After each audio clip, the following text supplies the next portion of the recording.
Royal Challengers Bengaluru, जिसे लोग trophy के नाम पर लॉलीपॉप कहकर मजाक उड़ाते थे। आज हमें उसी टीम से सीखना चाहिए कि सक्सेस पाने में साल क्यों ना लग जाए, लेकिन मिलती जरूर है। 17 साल तक लड़ती रही ये टीम, हर साल एक नाकामी। लोग कहते थे आरसीबी तो बस हारने की मशीन है। जोकर, फ्लॉप, फेलियर, लॉलीपॉप, ये शब्द उनके पीछे पड़ गए थे, पर आरसीबी ने कभी हार नहीं मानी। हर एक इंसल्ट, हर एक ट्रोल उनके लिए एक नई वजह बनी। फेलियर तो बस एक बहाना है, असली जीत वही है जो दिल से दिल तक जाती है। आज उनकी ट्रॉफी उनके फैंस का जुनून है, और इसीलिए हमें फॉलो करके कमेंट में जरूर लिखो आरसीबी द न्यू चैंपियंस। अगर दुनिया में भीड़ से अलग दिखना है तो सोच भीड़ जैसी नहीं होनी चाहिए। ये 3 किताबें तुम्हारी सोच को इतना तेज कर देंगी कि लोग तुम्हारी बातें गौर से सुनेंगे। Book 1, the 48 loss of power. ये बुक कोई सिंपल सेल्फ हेल्प गाइड नहीं है, ये है पावर का अंडरग्राउंड प्लेबुक, जहाँ तुम बिना सामने आए पूरे सिस्टम को साइलेंटली कंट्रोल करना सीखते हो। पॉलिटिक्स, बिजनेस, रिलेशनशिप्स, सब गेम तुम्हारे हाथ में होगा। Book 2, the art of being alone.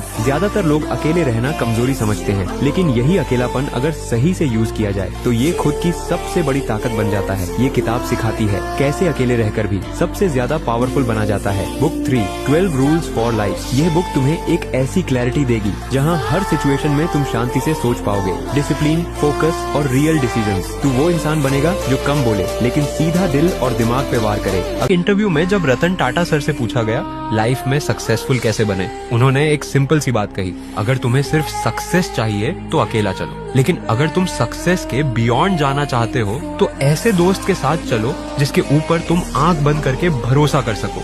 इतिहास गवाह है, जब भी 2 दोस्त मिलते हैं वो दुनिया बदल देते हैं। मार्क जुकरबर्ग और उनके दोस्त ने मिलके फेसबुक बनाया, बिल गेट्स और उनके दोस्त ने मिलके माइक्रोसॉफ्ट बनाया, स्टीव जॉब्स और उनके क्लोज फ्रेंड ने मिलके एप्पल बनाया।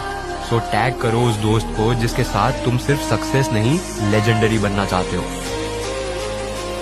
अगर आप एक बच्चे के हाथ में गोल्ड दे दो तो वो उसे खिलौना समझकर खेलेगा और फेंक देगा, लेकिन वही गोल्ड अगर आप एक ज्वेलरी शॉप पर दोगे तो वो उसकी कदर करेगा और उसे लाखों में बेच देगा। मॉरल ऑफ द स्टोरी ये है, अभी आपके पास गोल्ड जैसे टाइम है, फिर भी आप उस टाइम को वेस्ट कर रहे हो। वो टाइम जिसे अगर आप सही तरह से मैनेज करोगे तो आप अपनी पूरी जिंदगी बदल सकते हो। सबके पास 24 घंटे ही होते हैं, लेकिन क्यों कुछ लोग मिलियनेयर बन जाते हैं और बाकी लोग किस्मत को कोसते रहते हैं। Time is not money, time is like gold. आप जो सोचते हैं वही आप बनते हैं। ये सिर्फ कहावत नहीं, एक साइकोलॉजिकल रियलिटी है। साइकोलॉजी में इसे कहते हैं सेल्फ फुलफिलिंग प्रोफेसी। ये वो स्थिति होती है जहां आपका यकीन धीरे धीरे आपकी हकीकत बन जाता है। अगर आप बार बार सोचते हो कि आप फेल हो जाओगे तो आपका दिमाग उसी डायरेक्शन में काम करता है जहां फेलियर पॉसिबल हो। आपके डिसीजंस, एक्शंस और बॉडी लैंग्वेज सब सबकॉन्शियसली उस बिलीफ को सपोर्ट करने लगते हैं। और फिर जब आप सच में फेल होते हैं तो आप कहते हो, देखा, मुझे पहले से पता था। असल में आपने सिर्फ भविष्य को इमेजिन नहीं किया, आपने उसे रियलिटी में बदल दिया। पावरफुल बात ये है,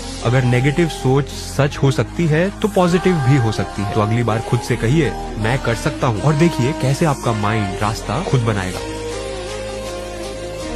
मार्कस ऑरेलियस, दुनिया का सबसे लेजेंडरी एम्परर और स्टोइक फिलोसोफर, उसने एक लाइन कही थी, waste no more time arguing about what a good man should be. मतलब लाइफ में टाइम बर्बाद करना आसान है, प्लान बनाना, सोच विचार करना, लेकिन असली पावर तब आती है जब एक्शन लेते हो। सक्सेस और ग्रेटनेस सोचने से नहीं, करने से मिलती है। हर सेकंड जो तुम सोचकर वेस्ट करते हो वो एक अपॉर्चुनिटी खत्म कर देता है। तो आज से रुकावट, एक्सक्यूजेस और फियर को साइड में रखो और खुद को साबित करो। Be the man, take action और लाइफ को डोमिनेट करो।